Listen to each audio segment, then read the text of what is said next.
Welcome back to another video. This video we will carry on part 2 from the very first part we did. The first part of the video we set up as a cluster, a server 2016 cluster, to allow failover services on 2 servers running 2016, and we did it in a VMware workstation session, as you can see, and we also used the FreeNAS as the iSCSI drives for the emulating the cluster with the SAN such thing. So we'll start off by showing the domain controller. We have the domain controller and the DNS servers. We're going to take a look through this video. Just going to delete some reminiscences here from a test, and you will see some new items added in here, and we'll confirm our installation throughout our procedures here. So the first thing we want to do is go here. What I recommend you do when you're installing SQL Server or SQL, however you call it, version 2016 cluster installation is what we're going to focus on in this video. So what I usually do is I create a little document of where I'm installing it, the account or name I will use for the cluster in this case, the IP address I'll use for it, any service accounts, and in the case of the authentication mode, we're going to do mixed mode and the password I'm going to use. Generally, you wouldn't save a password in your documentation. This is what this little document is. It gives you a little documentation of what you did. It's always good to document your steps, because then if you have to go back to it or someone else has to help you, they know what you did as well. And down below here is going to show the directory structure where we're actually storing the files. Because it is a clustered install, 2 machines will have the identical information connecting to the single disks. So we'll go back here to the VM. So the 2 VMs I'm using is SQL N1 and SQL N2.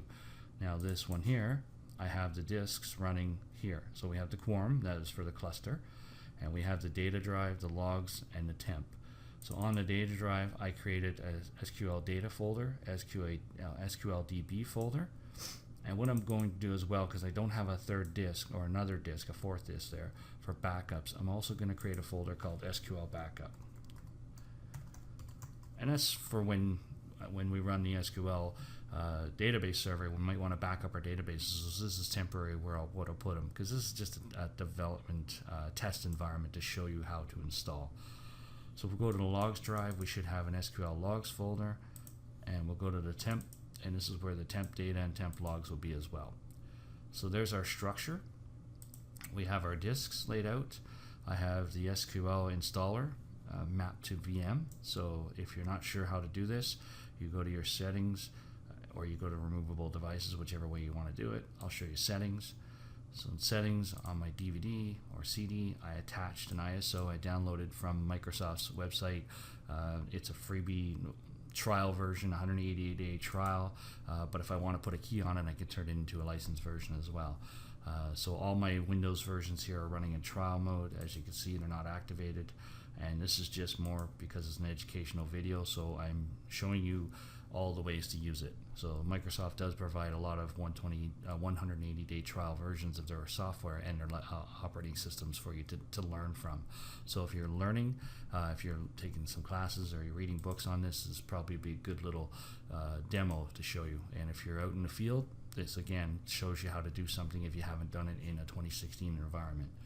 So the server we're running is a Windows Server 2016. You'll see on all my servers,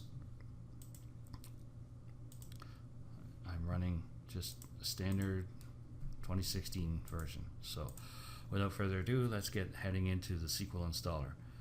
So let's go here. Let's open the installer.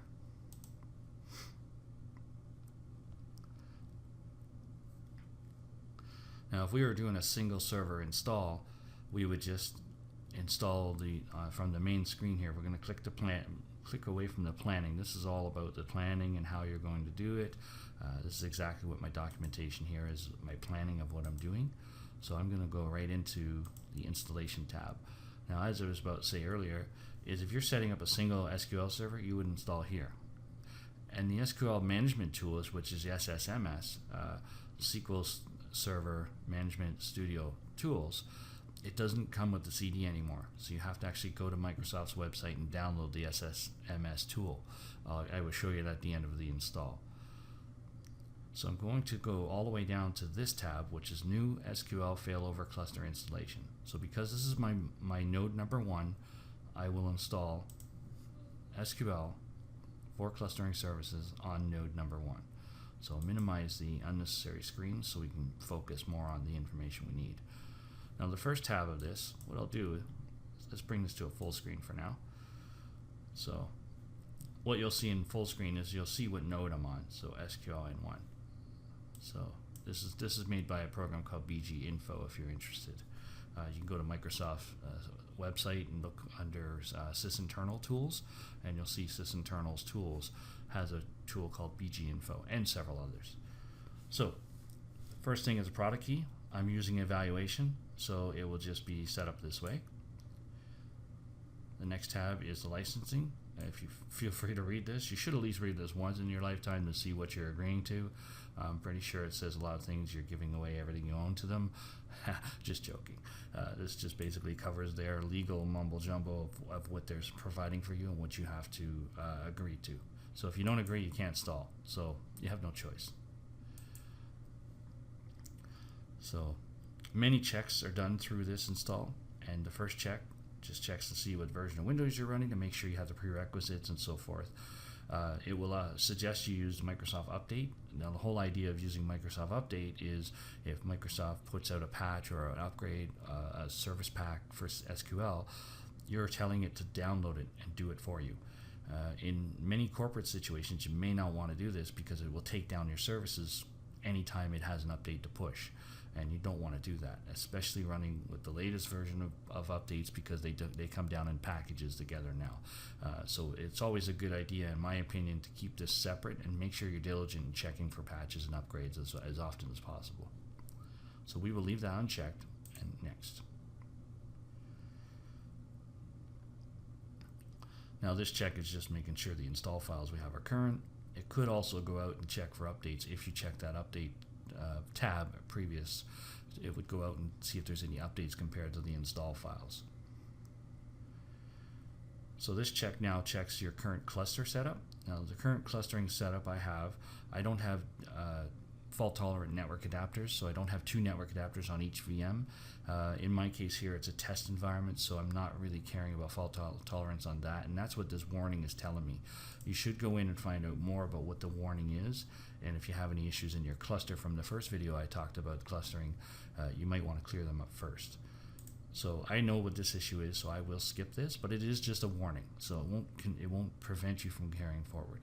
And the other one is firewall. We all know when you install SQL and when you install Server 2016, the firewall is turned on now. So you might have to put a firewall rule in to allow access to this server from other machines, which I will go through that and show you afterward. Anybody installing SQL Server knows the default port is 1431, and they have 1433, and 1434 UDP. So you should put those rules in your firewall. So we will keep going forward for this point.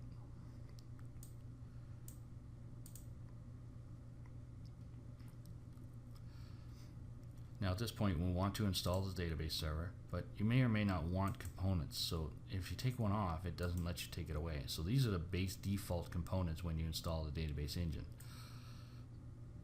Another one I generally do is I use client tools as well. So this is all we need for a base install. Now if you require anything else, make sure you check them off. So just to bring back our document, I'm just going to pull out a full screen here. Our document here states the install directories right here. This is where we need to know them. So a root directory will be SQL instance on the D drive. So the D drive is non-clustered, it's just my application drive. It's a good idea to have an application drive, so if Windows does crash, you have all your instance still there, even though you may have to still reinstall, but your configuration is the big piece. So any configuration INIs or things like that might be in these directories you might have to recuperate. So this is a good idea to run it this way. So we have this set up here. Now I set up previously, so this is picking up some of my previous install information. So this is what you would choose this. Make sure you put 64 for there and the x86 for this path as well. So this is done for me because I did previously install this on another video, but I uninstalled just to show it again in this video. So we'll choose next.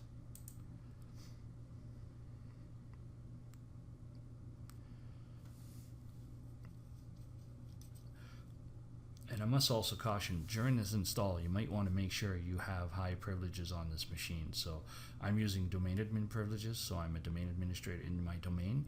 A lot of cases you may not have those privileges, so you might want to check the documentation for SQL what permissions you need to install a clustered environment. And the reason why I say this is because when we put this name in here, it's the SQL installer will go back to the Active Directory and create a computer account and a DNS account.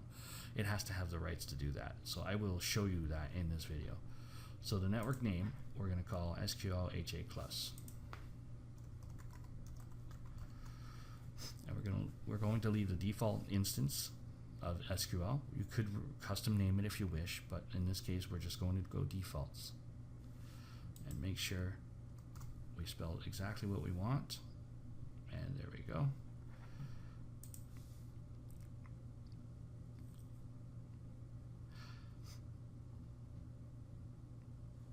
Now this is going to set up the configuration of our actual instance and the network name of the SQL. So there's our instance, our default cluster group.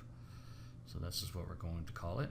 If you want to change it, if you had others, you could do that as well. So this is what it's going to call the cluster group. And we don't want to choose any of them because they're not available to us anyway, because there's no other cluster groups. If you had other setups, you'd be able to choose other things. In this case, it's the very first SQL role. So now in the cluster, it says it has multiple disks. We can't use the quorum because quorum is only for the cluster system itself. So we want to add the other disks. So we have 2, 3, and 4 will be added. And we want to choose an IP address. In this case here, we want the IP address 192.168.2.16. Now it will be different in your network.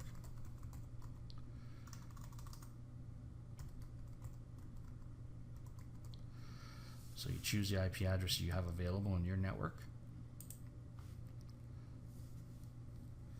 And now we get to the agent. Now these agent and the engine service accounts, I have already created them in the Active Directory with passwords. So there's the agent and the engine. So here they are here, and I did give them a password. The password on everything in this cluster is this password, just for simplicity for my installing. But you should also document your passwords for the service accounts, because at one point in time they may fail or you may have to change them and you want to know what they were. So my domain name is compuguy.info, but I also have a NetBIOS name shortening the name so I don't have to type .info all the time. So SQL agent and password. Next service, so CompuGuy SQL engine. Now you can create simple accounts like that, or you might want to have a little less generic accounts, but these are service-based accounts. They're not accounts used to log on the server. So you can actually lock them down in your domain if you do have a tighter domain. So if you like to have a specific rights on the domain to prevent certain things, they call it a lockdown domain. If you have a lockdown domain, you might want to be a little more diligent on the password strength rather than just a simple password like this. So the other two services are created by the system, so we'll leave those alone and click next.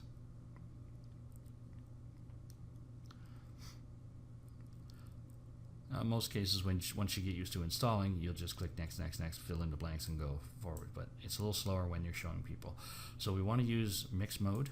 So we have a backdoor into the database server. So the SA account, and that SA account will be the same as a highlighted password on the document. And then down below, it has who else you want to add. So I'm logged on as a domain administrator, so I want the domain administrator to have rights to this database. And while I'm at it, I want to also include, if I had DBAs or staff that takes care of the databases, I want to include that staff as well, permissions. So I will go to the directory structure, and I will find a group that I created called SQL DBA. So if I have any DBAs that manage the server, they're in that group, they'll be able to get into the SQL server. Now you don't click next here. You want to go to data directories, because now we want to fill out the path here, so where we're putting things. So we'll start off with the data directory for the database. So it's here. We'll put SQLDB, and then it automatically fills in the rest because that would be a default install. But I like to put my data on different drives, because if you have to expand them, because you want your transaction logs in your database to be on separate disks, because if they grow too large, they can hammer each other. For instance, if your log files grow too big and fill the disk space, your database will crash, the log files will crash, everything will go down. Where if you have the data separate, at least one piece can be stopped, but the other piece wouldn't. So it would allow some functions to still work, and allow you to diagnose a little better. That's also why I put things on an app drive rather than just a C drive. So we want to go to D, and this one here, oops, sorry. We want to go to F as well, and we want to go to data. So the user database is on data, the root is on DB, the logs will go to the log directory, the log disk. So we go on logs, SQL logs. The backups, remember what we said earlier, I didn't have a backup disk. Normally you could throw one in your cluster. I'm going to put the backup disk or folder on the same disk as the data, because again, this is a test environment, so I'm not really worried about running out of space for this case. So now we want to click on tempdb, and this is where our temp database is. So just before things get actually written into the database, the temp databases will take care of some files. Now it has, again, my pre-configured information, so I'm going to remove that. If you don't have anything there, just click add. And now we want to go to our temp directory, choose data, because that's what this is, for data, and it automatically populates here. Well, we want that to be a log directory. So again, separating the data. So should you want to move things around, or you know exactly where things are and why they're there. So this is pretty much all the tabs you need to fill out in this setting. So we'll go back to the server config. These are all the directories and the accounts. So let's click next, and there's nothing in file stream that we need to look at.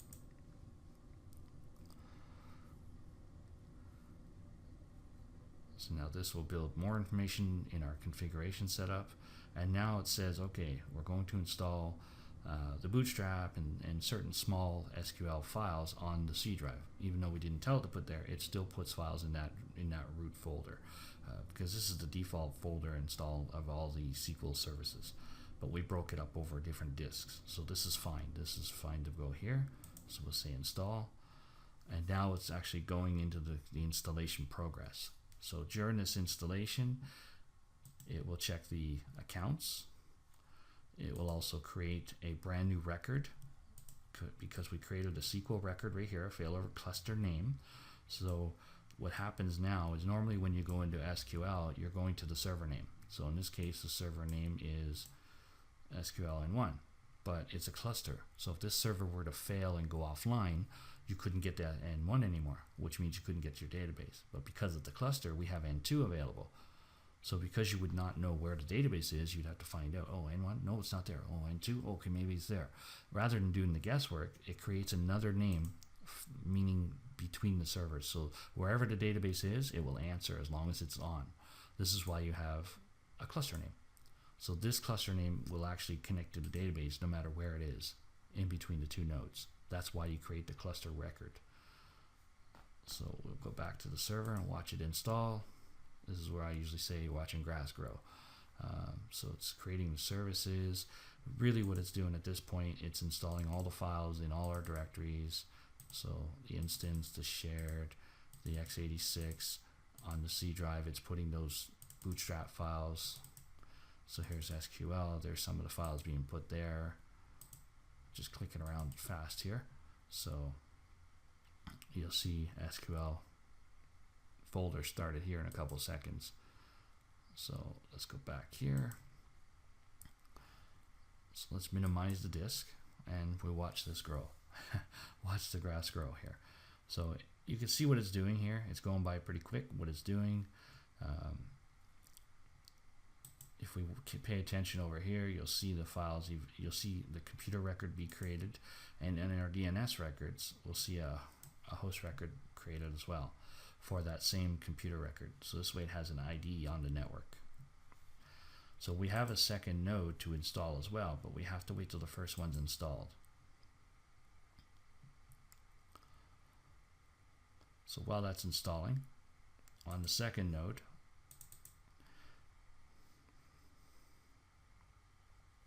it's really the same thing as the first node, but you notice the disks don't exist here. That's because the failover cluster is on the other side. So it's live on N1. N1 has all the disks, and when the cluster fails over, as you see they're clustered, when the cluster fails over, it will go to the other box, and this machine will get those disks.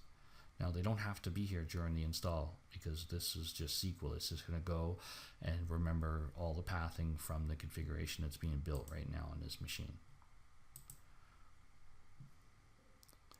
So most people usually pause at this point and then spare you the waiting time, but it's good to see what happens during the install and good to explain it. Because with proper explanation, then when you go to install it, you can. I'm by no stretch of the imagination a database administrator. I just know enough to get me in and out of a SQL server, and I know how to install it because I have a lot of practice installing servers. Now, this may not follow the exact procedure, but this is the way I've been successful installing in many environments. So on our second node, we have to make sure that we have the install files ready to go. So we'll have that installer ready to go when this is finished. So we'll watch this install. Now, I said earlier in the video that the installer no longer includes the Microsoft Studio, SQL Studio. So what you need to do is, and I do recommend this, if you're a database administrator or you're administering the database, don't install it on the servers, because the whole idea of servers is back end. So nothing should be on this screen when you hop onto a server. You should get to it through the network pathing using the back end services. Because when you set up a server, just to give you some background here, so most people watching this video, hopefully they understand it. If not, then hopefully they're learning something from this. But if not, I like to explain to people who don't know. So when you set up resources on the server, a server is meant for all back end. So when you do performance checks, let Windows choose, right? Best performance, best app. You go here, right? Right here is where the setting is. So processor scheduling, you could do for programs, which means front loading, or background services. So SQL service, those two service counts we created, the cluster service, the database service, they will all run better performance than running things locally on the machine. So this is what you want, because nobody should be sitting here front facing on the machine. They should be connected to through the network using other applications. So I just wanted to show you that to get a better understanding of what this means.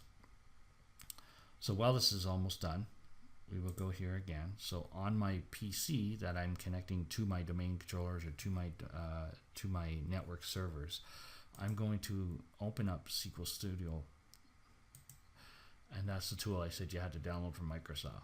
So you just look for SSMS. This one's version 17. So as you see, it's going to connect to my cluster and then using the SA account. Now the cluster's not up yet for the database, so we won't connect to it yet. So we will minimize that, and we'll pop back into the VM world and watch this finish install. So at this point, we should see a computer record and a domain record, DNS record created. So there it is there. And we should see the HA Clus. Let's refresh. So there it is there. So that's what I mean by permissions. My account I'm logged on here had permissions to go and write this information into AD, Active Directory, and into DNS. So I had enough privileges and permissions to do that right. If your account you're logged on is locked down and hasn't got privileges, you might need to bump your rights up a little bit just to get enough access to be able to write records to Active Directory, which is that computer record, and to also write to the DNS server when it creates the record. So that's a requirement part of the install. So the install now has finished. Everything succeeded that I asked to be done, and it has a log file showing you what happened. So if there's anything bad that happened, it will explain what happened in this log file. So we will click close, and we are now done the install of the SQL Server on node 1. So now node 2, before we go to node 2, let's go here. So let's see if this really works. So if you've already jumped ahead and you're installing the SSMS tools, or SQL Studio short form, so SQL Studio tool will now connect to this database server and let me in using that SA account. The SA account is like the God account of the database server. So you can go in and then make sure you have privileges. So we told it to put the domain administrator, and we told it to put that group in there. So you notice here it has that group, and it also has the administrator right here. So I have that available to me. And the database, it's just default databases. So this is it, it's installed. So now what we want to do is we want to go to node 2 to create the failover install. So let's open up the DVD drive or the CD. So the installer will kick in. And this side of the install is really easy. It's just click, go, pretty much. Because you've done all the configuration in the first node where you put all this information in. The second node doesn't need it. It will go get it itself. So we skip to planning, go to installation, scroll down to add a node. So let's add a node to the SQL cluster we have built. Let's minimize this to get this out of the way.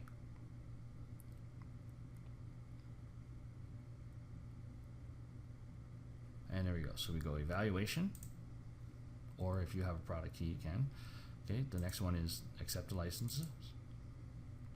It will do a check. It'll give us the same report that the Windows updates need to be done. We'll skip that for now.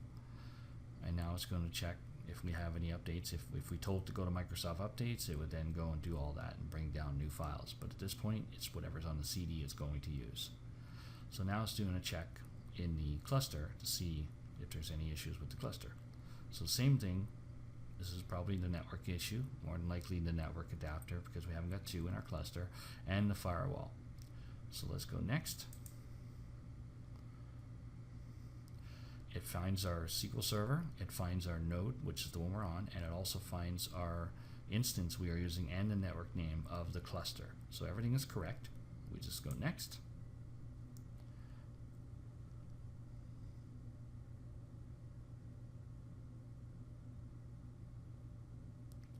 Now I haven't allocated nearly enough memory to these VMs, so sometimes we'll see not responding and a quick little slowdown.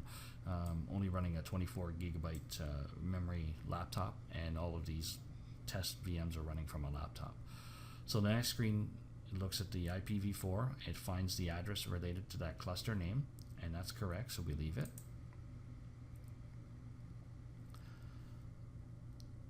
And now it shows us the accounts we use, but it wants us to put a password in.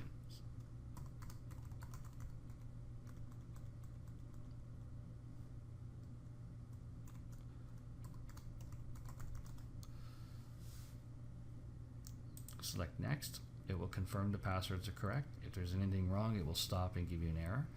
So it jumps right through to the same thing we had the other way, the other machine, where it puts the bootstrap files on the local C drive. That's fine. So let's go with the install. So this will be a quicker install than the first one. So while this is doing this, let's go back to node 1 and let's look at that firewall rule. So in Windows, so remember, if you're running a software firewall, which is Windows Firewall, and you also have a network firewall on your hardware, in most networks you'll have the security team dealing with that hardware firewall, and the Windows team or the server team would deal with the software firewall. So what I usually do is I usually have a script I run and sets all the rules I need. In this case here, it's a test domain, so I didn't really make scripts. I just want to show you. So I created a rule, SQL TCP 1433 in. So I'll show you what that rule is. And I named it that, and I allowed all the network. Let's go to general here. So we know that. And protocols and ports, so we want TCP at 1433. It's all I'm allowing in. So we click OK. So that saves it as that. Now if I wanted to create a UDP rule for 1434, that's another port. In this case, just our test environment We just need to connect to this server using SQL Studio tools. It will use the default port of 1433. So in this case, in this video, this is all I needed to have. So if you don't have this and you can't connect to it from another machine like I did here, then you will definitely need to put that rule in. What I would also recommend is creating a rule called a ICMP rule, because when you ping a server, it uses the protocol ICMP to respond back that the server is alive. And server 2016, same with 2012 and 2008, the default rule doesn't allow it to respond to a ping. So what we want to do is say custom, next, and we'll just leave this alone. And now you want to say protocol ICMP v4. And what this does is allow it to respond to a ping. Now if you're running in a DMZ, not recommended. You don't want to respond to a ping because people do, it's like your phone, they cold call you. If you answer, the computer now knows if it's a robotic call, they know somebody will answer that call. So they flag that as a positive. If nobody answers, it's flagged as negative, so they just leave it out of the list. In this case, if someone's trying to find servers, they'll ping, oh, I got a response. Put that in a list of possible ones we can go after. So you might want to not respond to a ping. Inside of a network, it's a tool to test to see if the machine is up if you have problems connecting. So we'll treat this as an inside machine and leave it on any IP. We'll allow the connection, allow all interfaces. Now you can turn off other interfaces, just leave the domain or private. And make a rule name. This way you know what it is when you see it. You can see right away, oh, I know what they are. Right? You look through these and okay, these are all default ones built in that are turned on and off because of features I've turned on and off with Windows installed. So at least now you know what they are. So I just wanted to quickly show you what that was, because watching grass grow over here on our node 2. So while that's finishing install, you'll notice that the C drive, it's filling up a folder, SQL Server, in a 64-bit Windows directory, and in program files x86, you'll also create x86 files. The other part of the install will match and mimic the exact same thing on the first drive.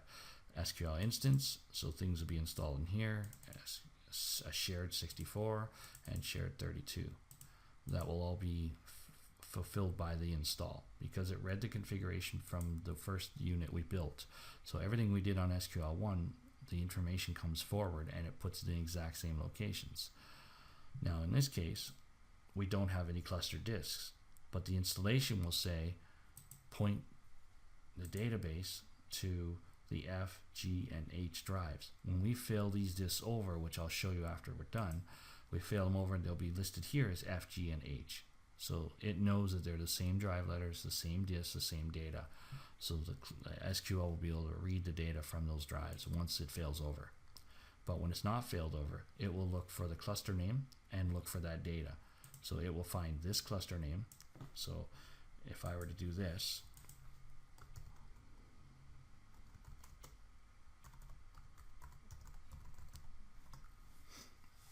that's a network point. And it should come up with any shares if there is any. Now it's going to ask me permission because my computer is not connected. So let's see if I could do this.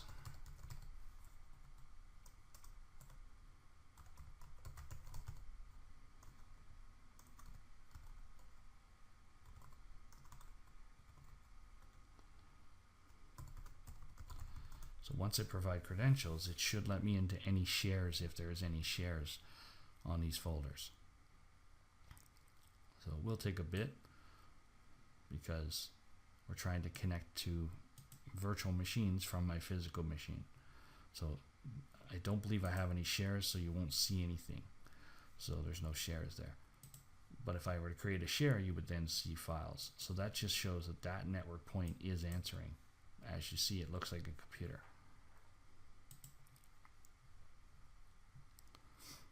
So let's go back to 2. Let's minimize this. Watch the rest of the install. So as I mentioned, you want to keep your documentation. So now you know how you install the SQL cluster for this cluster set. So you can save this documentation as cluster 1. and that's what you saved it as. So anytime you need to look up information on cluster 1, you have the information written. Again, I recommend putting the passwords into like a password manager rather than a flat text file, or perhaps zip and encrypt and password the zip file for only specific people who know it. So I'll close down these unnecessary windows.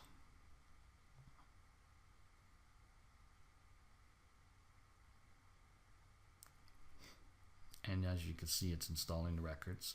Now it won't do any more writes to Active Directory because this record, this computer name, is a failover cluster, just like the original install of our cluster did. It created a cluster 1. So this record was able to write this record. That's why it's important to have the correct permissions.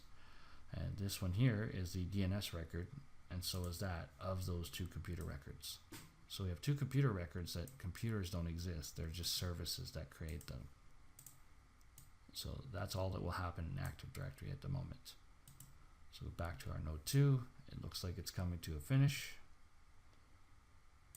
So let's have a look. Is appd.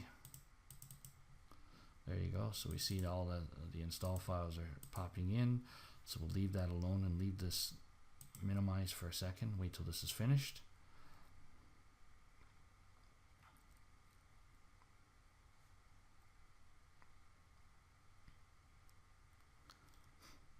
So we show you node 1 is the active node. So let's pull up the cluster manager because I'm going to show you a failover to show you how everything will carry over to the other machine should we have to fail over. Now the install is done on node 2, so it tells you what it did and it tells you where the log file is should you have any issues. So we don't have any issues, everything was successful. We'll click close. So now what I want to do is bring up this to show you the disk list, and then we'll go to the first one and notice the cluster, and we'll go back to the disk list and see these disks are here. So let's go to the cluster, let's go to storage, let's go to disks,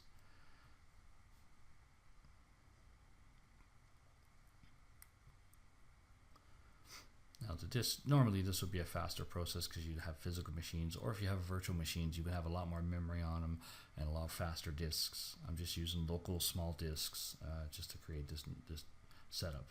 So you'll see here that the owner of all these disks are SQLN1. So they're all online on SQL number 1. So number 1, they're here. Okay. Number 2 just has the C and D. So let's fail over to the second node. So I'm going to right click on the disks and I say move, select node, choose number 2 because 1 already is holding them, so the only other node is 2. If you had 3 or 4 other servers, it would have a list.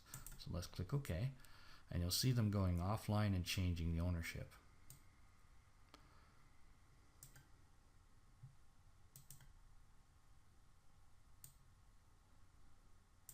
Okay, so let's do that one more time. Move, select node, choose, right? See how it says N01? It says N02 is the owner. So let's see if that actually went over. My screen just is a little slow in taking. So let's go here.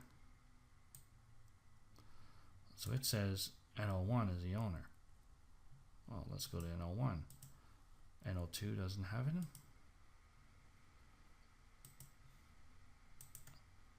So there you go. So it still shows N01 is the owner. So this is where you run into issues with clusters. It's like, okay, what's going on? It could be a failover issue, could be slow. More than likely it's the FreeNAS that I'm running. It's a free version, so and it's running slower disks. So let's see where this one is. So let's go here. Select storage. It's only showing, it says select a destination for moving available storage from N2. So N2 it says is the live one, but it's not really because they're not here. So let's correct this. So I'll go to nodes. Let's pause N1. So we pause it and we're going to tell it to drain the roles. So send the disk the other way. So it's draining. And we should see the disk coming this way. because this will also change the roles. If you look in here, you will see a SQL service role now. And now it's trying to move it, and it's going to N2 because it's waiting for disk and waiting for services to start up. So this could take a minute or so to fail over. So let's go here and see if the disks are all on N2. The node 1 is paused and it's pending coming up. Let's see if we refresh this. So let's go to N2. Do we see all the disks? The disks are all here. So N1 has now officially failed over. Now the service has failed. So what you want to do is you want to go back here and let's see if we can restart the service. So this is a good thing we're seeing during this video. So let's start the roll. And if it fails the roll, then you definitely want to bring it back to the main machine. But if it goes ahead, it could be just because we're finishing the install. So let's go back. So this is a good real world example. So let's go here to nodes. Let's unpause. Let's resume and let's fail them back. Let's see if this can bring it back. So in the real world, if you have a failover and your databases don't come up, this is where you want to search. You want to search here why. And of course you have reasonings why it won't connect. So there you go. The SQL Server failed to start. Now more than likely it's because the installer was probably still finishing up, or I need to reboot the machine. So let's just double check. So N2 still has disks. Let's go back here. Let's fail these disks back to N1.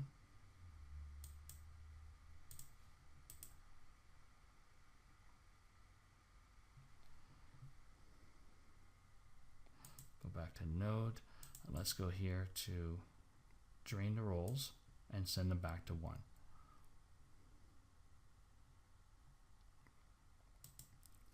And let's go here and make sure our SQL services can start up again. So this is good to see troubleshooting, and more than likely I just need to reboot the machines. There you go. So the SQL services are back up. What we'll do is we'll resume the node, but don't fail back. So we're just going to turn the services back on. And this way both servers are back up. The disks are still on number 1. I'm on number 1 now, and I see the fail. And number 2, the disk is no longer there. So I just wanted to show you how that failover could happen. In most cases, the failover will happen seamlessly. So if you reboot the box and take services down, it will forward it on and make sure it's working. So I will reboot. It's more than likely because this installer was still up. I will reboot this machine since it has no attachment and make sure it works in the end. So that is pretty much how you install the SQL cluster in SQL clustering in a clustered environment. So we have node 1, node 2, we have SQL services, there's the instance, all set up and running. So thank you very much for watching. Please like, subscribe, comment below. Any comments you have toward anything you want to see, or anything maybe I skipped a step, please let me know, and I will definitely go in and make some edits and upload more videos if you want to see different styles of videos as well. Thank you very much for watching.